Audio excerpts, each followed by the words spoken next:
in stabbing incidents in Nkeyema district. Government warns against illegal smuggling of Mealie. HRC calls for urgent repeal of Public Order Act ahead of August elections. In international news, Nigeria returns recovered fraud funds to foreign victims. In sports news, Mbalazi donates footballs to grassroots clubs in Northern Province.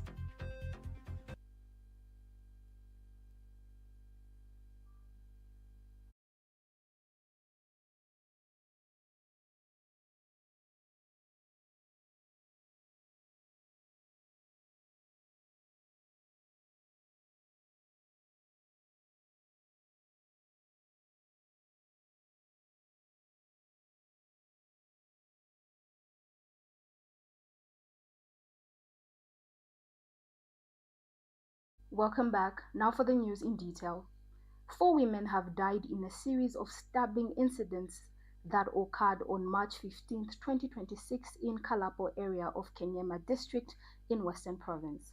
Police say the suspects, identified as Kalaluka Chuma, allegedly attacked the victims whilst they were on their way to Kalapo New Apostolic Church.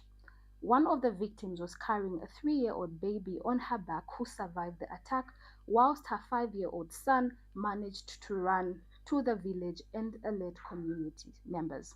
Western Province Police Commissioner Ray Hamonga says the suspect later attempted to attack another person but was apprehended and beaten to death by members of the public. Police have since opened 4 inquiry files as investigations continue. Government has warned individuals involved in smuggling Mealie out of the country to immediately stop the illegal activity, stating that offenders will face stern legal actions.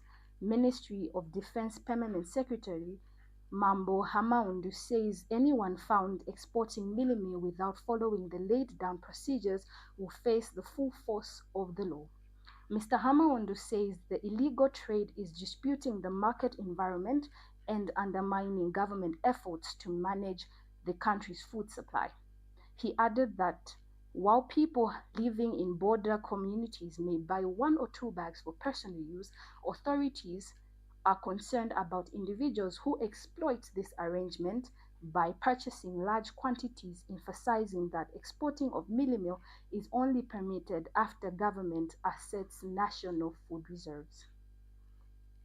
The Human Rights Commission, HRC, is urging government to urgently repeal and replace the controversial Public Order Act ahead of the August general elections, warning that delaying the reform could undermine the protection of key democratic freedoms.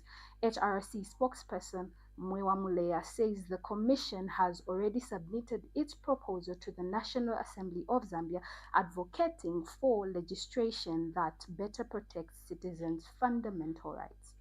Mr. Muleya says the proposed Public Gathering Act is intended to strengthen constitutional freedoms such as rights to association and peaceful assembly, which he described as key pillars of a democratic society. He has since urged government and lawmakers to treat the reform with urgency ahead of the August poll to ensure credible, peaceful, and inclusive elections. We take a short break. Coming up in international and sports news, Nigeria returns recovered fraud funds to foreign victims. Mbalazi donates footballs to grassroots clubs in Northern Province. The Information and Communications University is complementing government effort in promoting legal and safe mining for all Zambians. ICU is offering a short practical training course to artisanal and small-scale miners and those who intend to venture into mining. This training covers identification of rocks and minerals, mining operations and equipment, health and safety in mining, environmental protection, licensing and compliance. Qualifications: National Registration Card NRC. Apply now at www.icuzambia.net.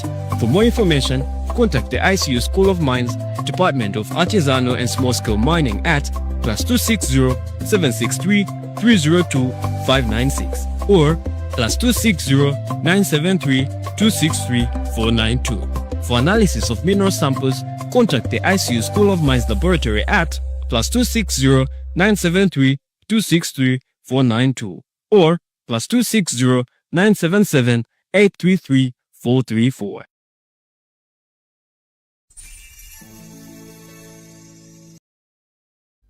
Thank you for staying with us. In international news, Nigeria has returned more than $270,000 in recovered fraud proceeds to victims in the United States and South Africa. The Economic and Financial Crimes Commission carried out the restitution during a ceremony held in Abuja. Foreign law enforcement and diplomatic representatives praised Nigeria's cooperation in tackling cross-border financial crimes. Officials say the move highlights growing global collaboration in asset recovery and anti-corruption efforts. We take a short break. Stay tuned for sports news.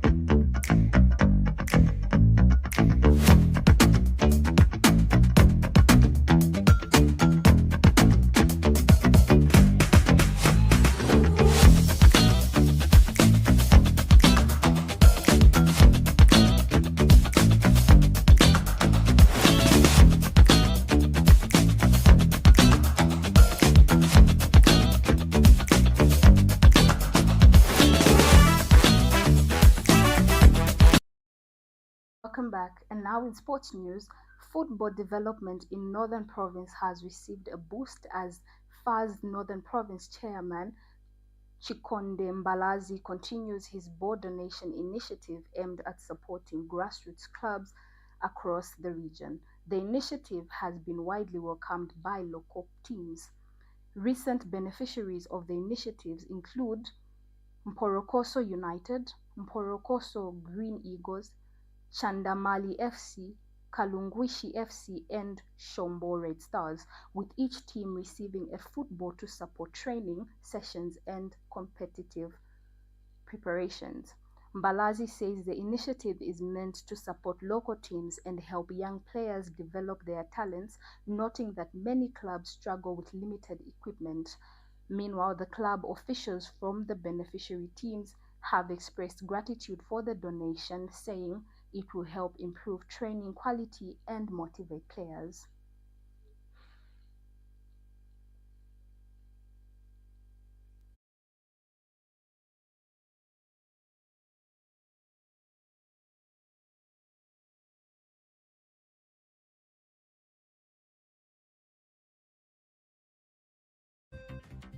That sports item brings us to the end of the lunchtime news. But before we go, here are the stories making headlines.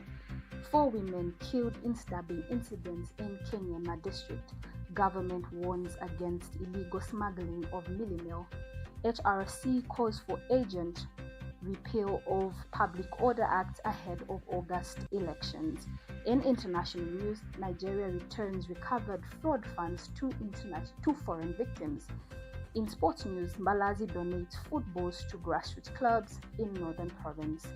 Thank you so much for watching our lunchtime news. For more updates, tune in to our 20 hours news. Have a blessed day.